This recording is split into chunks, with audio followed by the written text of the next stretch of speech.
તું પૃથ્વી પર પ્રભાસ ક્ષેત્રમાં જા અને ભગવાન શિવની ઘોર તપસ્યા કર. માત્ર તેઓ જ તારું રક્ષણ કરી શકે છે.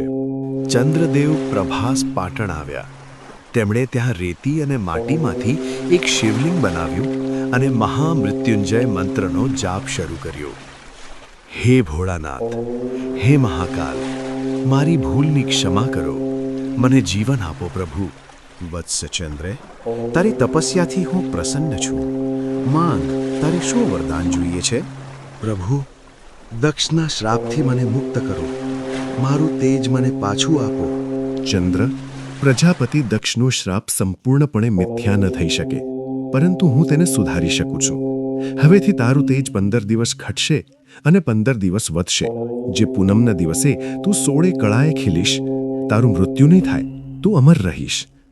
આટલું કહીને ભગવાન શિવે પોતાની જટામાં ચંદ્રને સ્થાન આપ્યું અને તેને ધારણ કર્યો.